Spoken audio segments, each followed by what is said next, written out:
مجھ سے کہنے لگے کہ یار عجیب سی بات کر رہے ہو، بائبل چاہیے. مجھ سے کہنے لگے تم جانتے ہو میں تو قرآن پڑھنے والا مسلمان ہوں، تم مجھ سے کیوں بائبل مانگ رہے ہو؟ میں نے کہا نہیں، تم ایک ایسے معاشرے میں رہتے ہو جہاں پر بائبل ملتی ہے.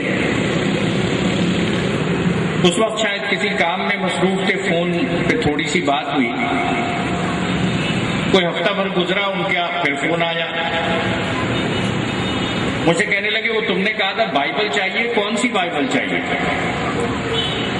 میں نے ان سے کہا وہی والی بائبل چاہیے جو اللہ رب العالمین نے نازل فرمائی.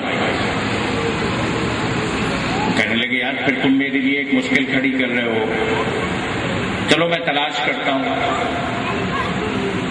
تیسری مرتبہ فون آیا، وہ کہنے لگے کہ یار تم نے مجھے پریشان کر دیا، میں یہاں پر جس جگہ جاتا ہوں، جس چرچ پہ پہنچتا ہوں، چرچ شاپ میں جاتا ہوں، وہاں پر وہ بائبل میرے ہاتھ میں دے کر کہتا ہے کہ یہ وہ والی بائبل ہے جو اللہ تعالیٰ نے نازل فرمائی. اس سے باہر نکلتا ہوں، فرلانگ بھر آگے دوسرے چرچ میں یا تو بائبل بدل جاتی ہے یا نازل کرنے والا خدا بدل جاتا ہے. وہ دوسری کتاب پکڑا کے کہہ رہا ہوتا ہے کہ یہ وہ بائبل ہے جو اللہ تعالیٰ نے نازل فرمائی ہے. میں نے کہا کہ یار وہاں پہ ان کے اسکالرز ہوں گے، کسی سے پتا کرو. وہ کہنے لگے یار مجھے کیوں اس چکر میں ڈالتے ہو، 28-29 قسم کی مختلف بائبلز مل رہی ہیں، میں ساری جمع کر کے تمہارے پاس بھیج دیتا ہوں، تم بتا دینا کہ ان میں سے کون سی ہے جو اللہ رب العالمین نے نازل فرمائی. لیکن میرے بھائیوں، آپ حقیقت یہ دیکھیں کہ قرآن مجید آپ یہاں سے لیجئے یا یونائٹڈ اسٹیٹس آف امریکہ یا برطانیہ، وہی قرآن مجید روئے زمین پر یقینی کلام الہی صرف قرآن مجید. اور میرے دوستو، پھر جس طرح بالکل ابتدا میں یہ بات کہی گئی کہ قل بفضل اللہ وبرحمتہ فبذلک فلیفرحوا هو خیر مما یجمعون. سورہ یونس آیت 58 کہا جا رہا ہے کہ محمد صلی اللہ علیہ وآلہ وسلم ارشاد فرما دیجئے کہ اللہ رب العالمین نے اپنے فضل اور اپنی رحمت سے یہ کتاب تم پر نازل فرمائی. تم خیر امت ہو، سب سے اچھی امت ہو. تمہیں جو نبی دیا گیا وہ امام الانبیاء، تمام نبیوں کا امام. تمہیں جو کتاب دی گئی وہ تمام کتابوں کے اندر سب سے بہتر کتاب ہے.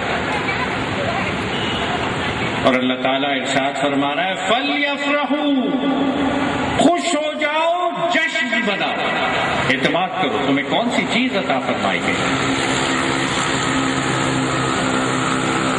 اور یہ قرآن مجید ہر اس شے سے بہتر ہے جس کو انسان جمع کرتے ہیں. مال، دولت، روپیہ، پیسہ، جاگیریں، مکانات، فلیٹس، نہیں، قرآن مجید اس سے بہتر ہے. یہ وقت کا تجربہ بھی ہے، یہ حالات کا سبق بھی ہے قرآن مجید. اور میرے بھائیوں، پھر آپ سے یہ بھی عرض کروں کہ یہ قرآن مجید انبیاء کے معجزات انبیاء کے ساتھ رخصت ہو گئے. قرآن مجید آج ہمارے ہاتھوں میں موجود ہے. آپ سیدنا موسیٰ علیہ السلام کا عصا ڈھونڈیں، آپ کو کہیں نہیں ملے گا. آپ سیدنا عیسیٰ علیہ السلام کی مردوں کو زندہ کرنے والی قوت تلاش کریں، کہیں نہیں ملے گی. قرآن مجید آپ کے ہاتھوں میں موجود. یاد رکھیے گا کہ پہلے ہر نبی کے بعد اس نبی کے ایجنڈے اور مشن کو آگے بڑھانے کے لیے ایک دوسرا نبی آتا تھا. لیکن نبی اکرم صلی اللہ علیہ وآلہ وسلم خاتم النبیین، کوئی نبی نہیں آئے گا آپ کے بعد. نبوت کا ایجنڈا، نبوت کا مشن آج اس امت کی ذمہ داری ہے، میری اور آپ کی ذمہ داری ہے۔ اس لیے اللہ تعالیٰ نے یہ قرآن مجید عطا فرمایا۔ اور میرے بھائیوں، یہ قرآن مجید یہ تو رحمت ہے۔ سورہ بنی اسرائیل آیت 82، وَنُنَزِّلُ مِنَ الْقُرْآنِ مَا هُوَ شِفَاءٌ وَرَحْمَةٌ لِّلْمُؤْمِنِينَ وَلَا يَزِيدُ الظَّالِمِينَ إِلَّا خَسَارًا، کہ ہم نے وہ قرآن مجید نازل فرمایا ہے جو شفا ہے، مومنوں کے لیے رحمت ہے۔ اس کے اثرات بے شمار، گننے والا گننا چاہے گن نہیں سکتا۔ یعنی ایک صاحب نے تو